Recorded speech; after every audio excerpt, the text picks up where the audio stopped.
Scientifically speaking, if you cannot trust the Bible as a historical document, then you cannot trust any ancient document, because there are more copies and fragments of the New Testament than there are for any ancient document in the world.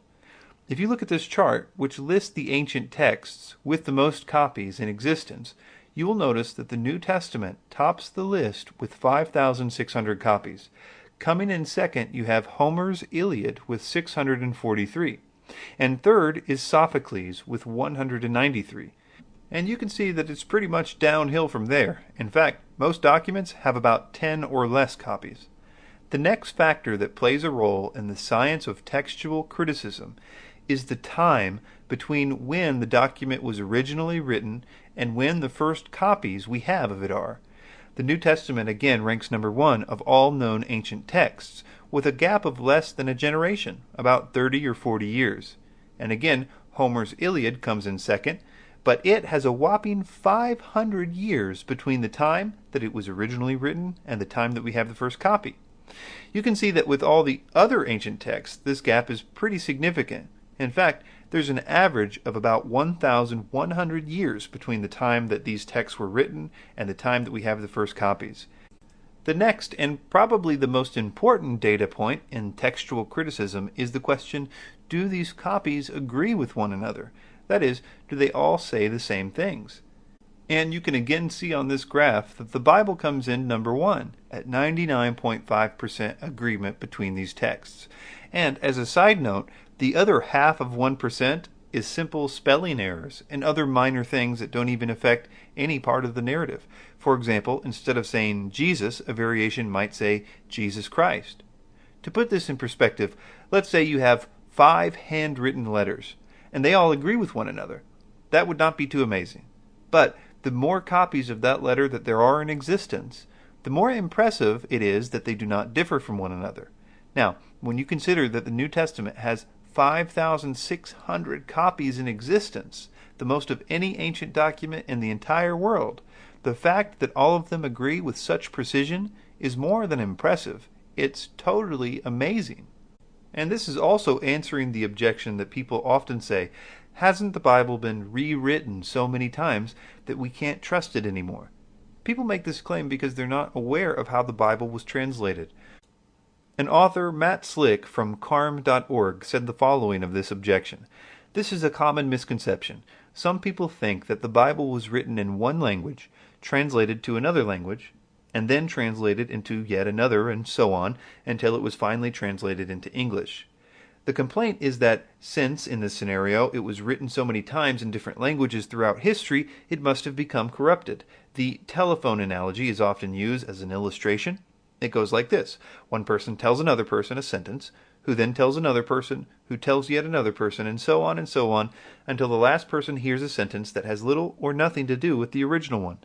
The only problem with this analogy is that it doesn't fit the Bible at all. Now, you remember our chart where we had 5,600 documents that all agreed with one another to 95.5% accuracy? Well, those documents are written in the Greek language, and all of the world's translations of the New Testament, whether they are English or Spanish, French, Chinese, Swahili, whatever, are translated from the Greek to that language. So there's only one step in this game of telephone. I think that modern English speakers get confused because there are so many English versions of the Bible, like the King James Version and the New International Version, the New American Standard Bible, and so on. What the different versions in English do is try to either update the words, since the English language, like all languages, are evolving, so a word in 1611, when the King James Version was written, does not always mean the same thing as it does in 2011. There are other reasons for different English versions too. Publishers sometimes strive to give an even more accurate translation of the Greek texts. See, Greek is a very deep and complex language, and English really isn't. For example, the Greek language has 4 words that it uses for love. One for romantic love, one for brotherly love or friendship, and one for love of a family member, and then agape, which kind of is a love that you do, sort of. Where English has just one word for love.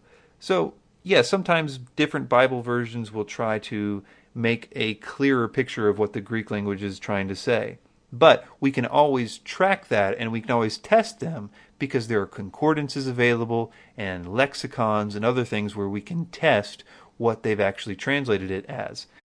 So yes, there are different English versions, but all of them have to obey the original Greek texts, which can be easily shown, as we've already seen, not to have been victim to the telephone game idea. Now, none of these questions have been speaking about the truthfulness of the document or making claims of its validity. All that it's doing is saying that you can be sure that what you are reading is the same thing that was originally written. The next few questions have to do with that. The first is, wasn't the New Testament written hundreds of years after Christ? This is actually a really important question that plays into the trustworthiness of the message of the New Testament. To discuss this aspect, I'm going to play a clip from the famous philosopher and Christian William Lane Craig, courtesy of 100huntley.com. I often hear students say, well, you can't know anything that happened 2,000 years ago. And what they fail to understand is that the crucial gap is not the gap between the time of the evidence and today. The crucial gap is the gap between the evidence and the events described by that evidence. If the gap between the events and the evidence for those events is short, then how long it has been since the evidence in those events to the present day is just irrelevant. Good evidence doesn't become bad evidence simply because of the lapse of time. And with regard to the New Testament, when we look at the evidence, what we discover is that these records of the life of Jesus were written down within the first generation after those events, while the eyewitnesses were still alive, with people who had firsthand contact with those who had accompanied Jesus during his lifetime. So that we actually have better sources for the life of Jesus of Nazareth than we do for most of the major figures of antiquity. For example, take Alexander the Great, the great Greek conqueror. Our earliest biographies, earliest sources for Alexander the Great, come from Arrian and Plutarch 400 years after Alexander's death. And yet, Greco-Roman historians still regard these records as fairly trustworthy accounts of the life of Alexander the Great. The fabulous legends about Alexander didn't arise until the centuries following those two authors. And contrast that to the New Testament, where we have books and records that are written within the first generation after the events while the eyewitnesses are still alive. So I think that we have very good evidence for the life of Jesus of Nazareth, very trustworthy evidence, and how long it has been since that evidence till today is simply irrelevant to the reliability and trustworthiness of that evidence. Next, let's look at the idea that the Bible was intentionally corrupted or changed by a nefarious group like the Illuminati. This is a claim that is made all the time. Now again, going back to our 5,600 copies that are 99.5% agreement with one another, they are also from vastly different time periods and were discovered in many different countries. If anyone had attempted to change any of them, it would be the most obvious thing to everybody. All you would have to do to prove the idea that the Bible had been changed is to, say, find one copy that said one thing at an earlier time period, and then find ones from a later time period that said a different thing. It would be the easiest thing ever to do. It would be impossible for a forger to change all of those 5,600 texts without being noticed, most of which had not even been discovered yet. This is why people only make the claim that the Bible was changed, and why you never find anyone offering proof that it was changed. There are lots of scholars that study these ancient texts of the Bible, even scholars that very much dislike the Bible for personal reasons. Yet you do not find that these scholars that know these things that I've been explaining today make these claims that the Bible has been changed over the years. They know far better than to claim that. Second, the person of Jesus Christ. I concluded he is the Son of God. Oh, I didn't want to. But I concluded he was. How can we know that Jesus existed at all? Well, we turn to history. Historians from that time period. Historians weren't even Christians who wrote about a man called Jesus. Tacitus is one of those historians. He wrote in his work Annals around AD 115, Christus, from whom the name had its origin, suffered the extreme penalty during the reign of Tiberius at the hands of one of our procurators, Pontius Pilate. And Tacitus was referred to as the greatest historian of ancient Rome. Now, there were others that referred to Jesus and his followers. Josephus, a Jewish historian, also mentioned Jesus in reference to the trial of James, the brother of Jesus.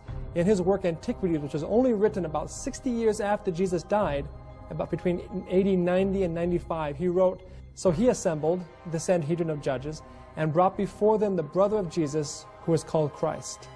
So we have ancient sources, non-biblical sources, that specifically tell us that Jesus was crucified under Pontius Pilate, the Roman governor. Tacitus, Josephus, and many others tell us that he was a real historical figure. This being the case, the question is not, did Jesus of Nazareth exist, but rather, was he who he claimed to be? Was he the Christ, the Savior of the world?